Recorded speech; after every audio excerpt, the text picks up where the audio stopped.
नमस्कार जैन दोस्तों, स्वागत है आप सभी का आपके अपने परिवार अब स्टॉक पर। मैं हूं आप सभी के साथ अभय यादव।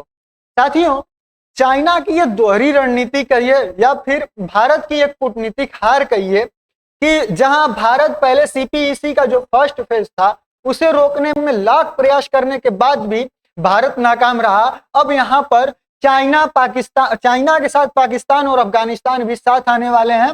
साथियों, यहाँ पर बात यह है कि सीपीईसी 2.0 यानी कि चाइना पाकिस्तान इकोनॉमिक कॉरिडोर जो दूसरा फेज है उसका वो स्टार्ट होने वाला है। तो आइए इस वीडियो में समझते हैं कि ये जो पाकिस्तान और अफगानिस्तान है ये किस तरीके से साथ आने का बात है, इससे भारत को कितना ज्यादा जो है कि दिक्कत होगा। साथ ही ये जो मतलब भिखारी पड़ा पाकिस्तान है यह किस तरीके से क्या अपने अस्तित्व को बेचकर अब अपने सर्वाइवल के लिए मतलब वो कहा जाता है ना कि मरता क्या न करता, कुछ इस तरीके का काम ये कर रहा है। अब इसका अस्तित्व तो एकदम समाप्त होने की कगार पर है। जहां ये कूदता रहता है nuclear power, nuclear bomb, nuclear के नाम पर, वहां पर अब ये अपनी संप्रभुता को भी बेचकर जो है कि यहाँ पर उसका व्यापार करके अब ये सीपीईसी 2.0 का यहाँ पर स्टार्टिंग कर रहा है। ऐसा क्यों कहा जा रहा है, सारे फैक्ट्स इस वीडियो में कवर करेंगे। साथियों, अगर आप चैनल पर नए हैं तो आप सभी से रिक्वेस्ट है कि प्लीज चैनल सब्सक्राइब करिएगा और भी दोस्तों के साथ शेयर करिएगा। आपकी अपनी क्या राय है इस मुद्दे पर कमेंट सेक्शन में जरूर बताइएगा। तो चलिए स्टार्ट करते हैं वीडियो को और सारी चीजें आपको बताते हैं एकदम विस्तार पूर्वक और सरल भाषा में। साथियों, यहाँ पर आप देख रहे हैं कि CPEC phase 2 to be launched during Shahbaz China visit. जो शहबाज शरीफ है वो चाइना जाने वाले हैं, पीएम मोदी जी भी चाइना जाने वाले हैं। किस लिए जाने वाले हैं? तो जो एससीओ की समिट होने वाली है उसमें ये लोग जो है कि चाइना विजिट करने वाले हैं।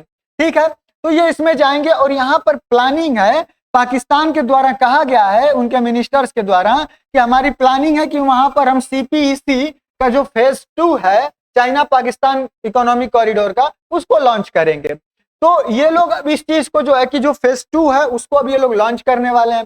ये कैसे होगा तो देखिए ये किस तरीके से था। तो ये पहले भी आप लोग देख रहे हैं, यहाँ भारत आपत्ति जताया था कि ये भारत का जो ये एरिया है जिसको कि अभी पाकिस्तान के जो है कि कब्जे वाला क्षेत्र है ये पीओके वाला, तो इससे ये होकर गुजरती है जो चाइना इकोनॉमिक कॉरिडोर है, जो कि इस्लामाबाद, यहाँ पर गिलगित बाल्टिस्तान, उसके बाद इस्लामाबाद, लाहौर, इस तरीके से होते हुए ये ग्वादर पोर्ट तक जाती है।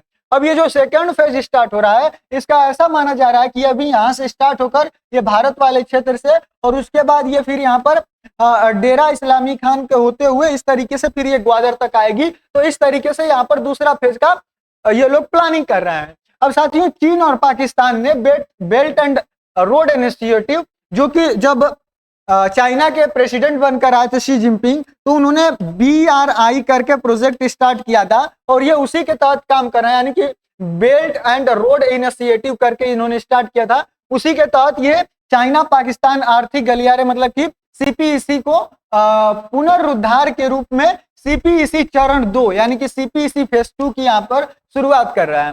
साथियों, इसमें बहुत सारा फैक्टर जुड़ा। यहाँ पर बलूचिस्तान वाला भी मुद्दा था क्योंकि उसको जो है कि यूएस ने क्या कर दिया, एक यहाँ पर मतलब आतंकवादी संगठन घोषित कर दिया, जिसके वजह से ये दिक्कत निकल कर आई। साथियों, पहला चरण क्या था? तो 2015 से 2020 तक इसका पहला चरण था जिसमें बुनियादी ढांचों और बिजली उत्पादन पर ध्यान केंद्रित किया गया था। वहीं दूसरे चरण में औद्योगिक निर्माण वहीं दूसरे चरण में जो है वो औद्योगिक निर्माण, निर्यात, खनन, कृषि और प्रौद्योगिकी पर जो है कि यहाँ पर जोर दिया गया है। ठीक है।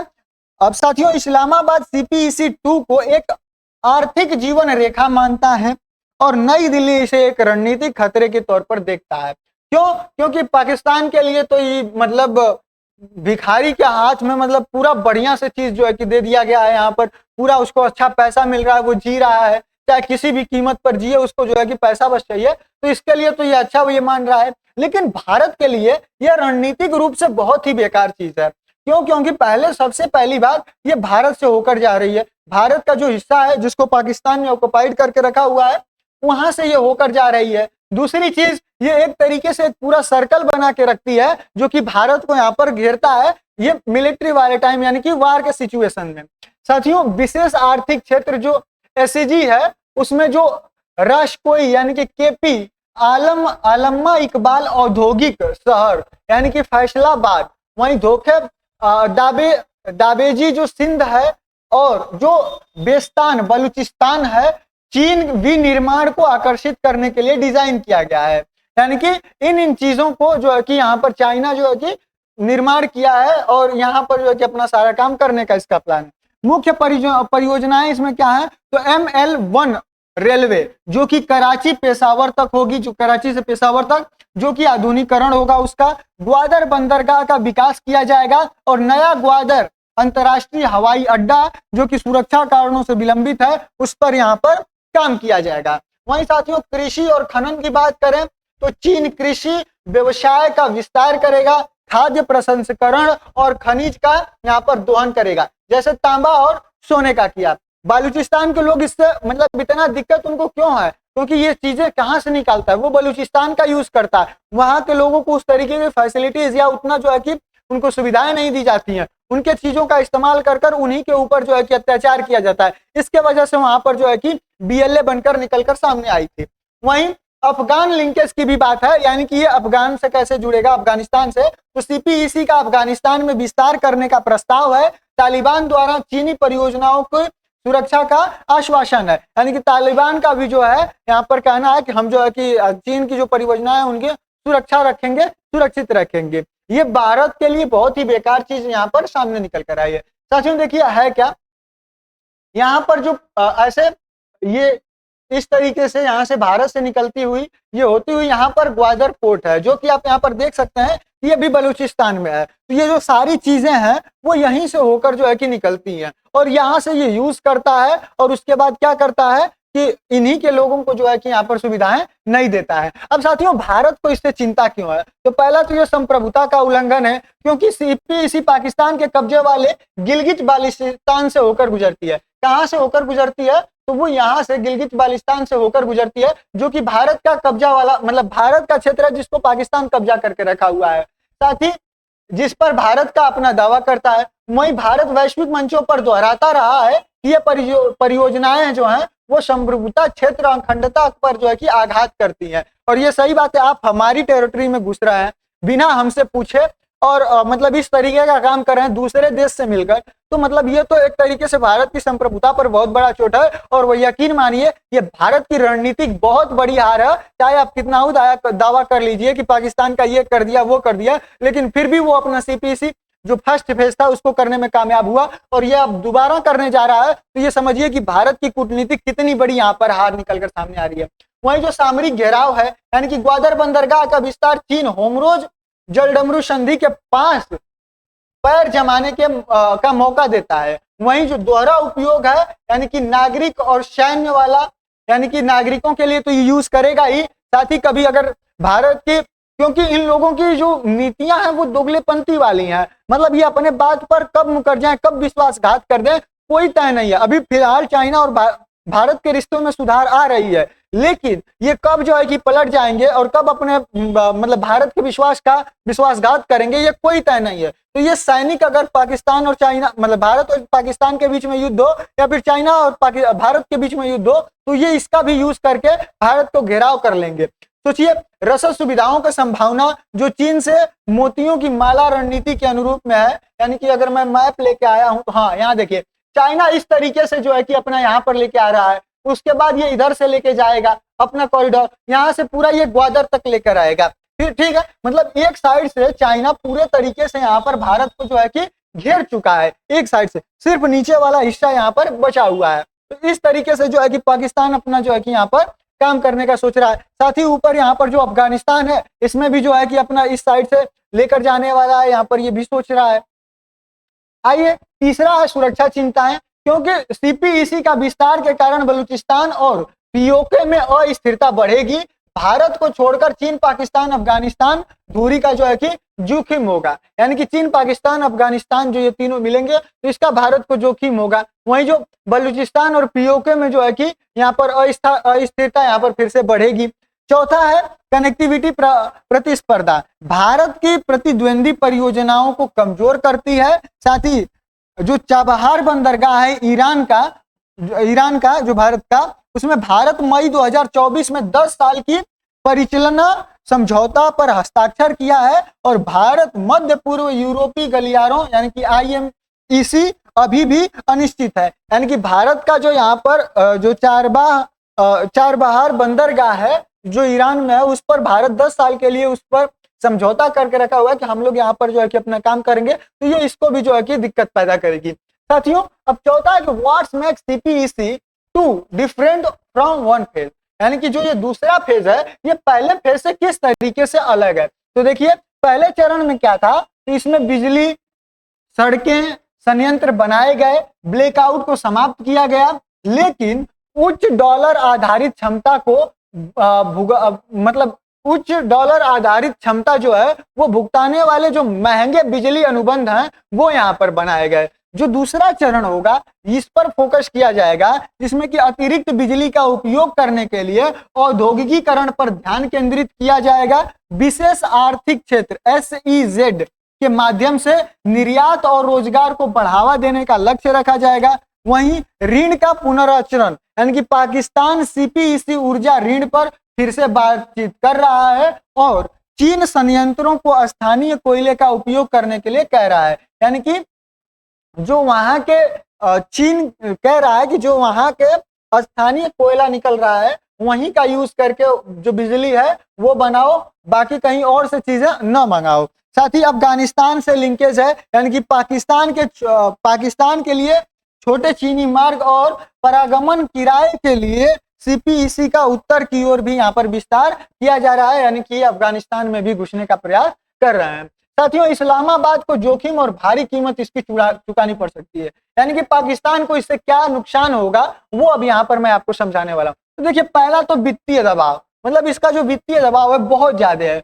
पाकिस्तान पहले से ही चीनी स्वतंत्र बिजली परियोजना जो कि IPP है तो अरबों डॉलर ऊर्जा भुगतान बकाया है, यानी कि जो इसका यूज करता है बिजली का, जो चाइना का है कंपनी IPP, उसमें अरबों डॉलर का जो है कि यहाँ पर बिजली का भुगतान करना ही बाकी है, जितना ये यूज किया है वो ही अभी पहले का बिल ये नहीं दे पाया है।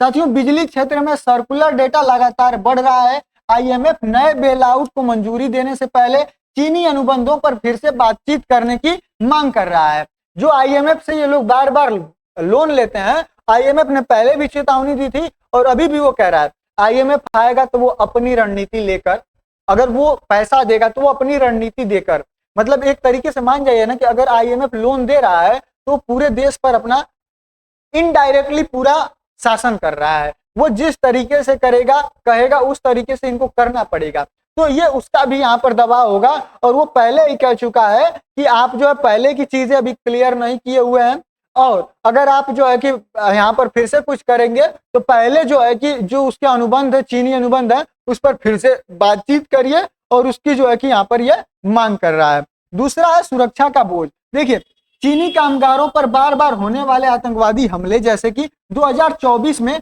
दाशु जो बम विस्फोट हुआ था, जो कि बीमा और परियोजना लागत को बढ़ा देता है। सुरक्षा खतरों के कारण ग्वादर परियोजना अक्सर बंद या फिर विलंबित रहती है। साथ ही सुरक्षा के लिए बड़ी संख्या में अर्धसैनिक बलों की तैनाती की आवश्यकता होती है, जो एक अतिरिक्त वित्तीय बोझ है। यानी कि जो ये BLA वाले हैं वो लोग क्या करते हैं कि चाइना के जितने भी प्रोजेक्ट होते हैं ये उन पर हमला करते हैं, ठीक है। तो यहाँ पर इन लोगों को क्या करना पड़ता है कि अर्धसैनिक बलों की ज्यादा नियुक्ति करनी पड़ती है वहां पर, उसके बाद भी वो लोग करते ही रहते हैं, या फिर ये चीजें लेट से होती हैं, कुछ दिनों के लिए रुक जाती हैं, तो इसके वजह से ये लेट होता रहता है। और जब ये सैनिकों का यहाँ पर उन लोगों को तैनात करते हैं तो उनके लिए यहाँ पर उनको वित्तीय बोझ होता है पाकिस्तान के ऊपर, ठीक है। आइए आगे। साथियों, जो तीसरा वो है संप्रभुता रियायतें। देखिए, ग्वादर के पट्टे की मतलब जो शर्तें हैं वो है 40 वर्ष की, यानी कि जो इसको लीज पर लिया गया है, चाइना ने लिया है जो, वो 40 वर्ष के लिया है, 40 वर्ष के लिए लिया है, और जिसमें कि 85 से 91% जो राजस्व है वो चीनी संचालकों को जाएगा। जो इससे फायदा होगा उसका 85 से 91% हिस्सा वो चाइना वाले लेकर चले जाएंगे, पाकिस्तान को मात्र और मात्र 9 से 10% ही मिलेगा। साथ ही बलूचिस्तान जैसे प्रांतों में आक्रोश को बढ़ावा देता है, जहां स्थानीय लोगों को बहुत कम लाभ दिखाई देता है। जब पूरे पाकिस्तानी को 9% मिल रहा है तो चाइना मतलब बलूचिस्तान को ये सब कितना देंगे, खुद भिखारी पड़े हुए हैं। तो इसलिए बलूचिस्तान के लोग यहाँ पर वो लोग सही मांग करते हैं और सही चीज करते हैं। साथ ही चौथा है घरेलू प्रतिक्रिया, यानी कि उच्च शुल्कों को लेकर पाकिस्तान प्रशासित कश्मीर मई 2024 में विरोध प्रदर्शन वहां पर हिंसक हो गए थे। बहिष्कार और उच्च लागत के खिलाफ ग्वादर में धरना जारी है। और अगर सीपीईसी बिजली के बिल को बढ़ाता है लेकिन रोजगार देने में विफल रहता है तो जनता का गुस्सा यहाँ पर फिर से बढ़ेगा और यहाँ पर फिर से जो है कि दिक्कत पैदा होगी। वहीं जो भू राजनीतिक लागत है, जैसे कि चीन के पास गहरे होते संबंध, IMF, खाड़ी भागीदारी और पश्चिमी ऋणदाताओं के साथ पाकिस्तान के संबंधों में जटिलता बनाते हैं। किसी भी अफगानिस्तान विस्तार से प्रतिबंधों का अनुपालन और प्रतिष्ठा खतरे में होने का यहाँ पर खतरा जो है कि बना हुआ है। साथियों आप यहाँ पर देखिए कि CPEC 2 launch, why Pakistan can't leave China for Trump, मतलब पाकिस्तान चाइना को क्यों नहीं छोड़ सकता है यहाँ पर, क्या कहते हैं, ट्रम्प के लिए। ये जो दूसरे फेज की यहाँ पर जब लॉन्च करने की बात हुई तो यहाँ पर ये सवाल जो है कि निकल कर आया। तो देखिए इस पर भारत की कूटनीतिक प्रतिक्रिया क्या है। तो संयुक्त राष्ट्र और अंतर्राष्ट्रीय मंचों पर CPEC का विरोध कर सकता है भारत। संपर्क रणनीति यानी कि चारबाग बंदरगाह और IMEC के जवाबी कार्रवाई के रूप में आगे बढ़ाता है। वहीं सुरक्षा सतर्कता की बात करें तो चीनी नौसेना की गतिविधियों पर नजर रखता है और अफगानिस्तान में CPEC के किसी भी विस्तार को अस्वीकार करता है, क्योंकि भारत भी बहुत ज्यादा निवेश यहाँ पर अफगानिस्तान में कर चुका है। इससे भारत के जो निवेश है उसको भी खतरा होगा और एक तरीके से चाइना तो पूरी तरीके से घेराव भारत का कर ही रहा है। साथियों यह भारत के लिए बहुत ही बड़ी कूटनीतिक हार है, क्योंकि यहाँ पर अगर चाइना ये सफल हो गया, भारत पहला वाला ही नहीं रोक पाया था, ये लोग दूसरा भी कर ले जाते हैं तो भारत के लिए बहुत ही टेंशन वाली बात होगी। बाकी आप लोगों की अपनी क्या राय कमेंट सेक्शन में जरूर बताइएगा। बाकी हम मिलेंगे अगले वीडियो में किसी और टॉपिक के साथ, तब तक के लिए जय हिंद जय भारत।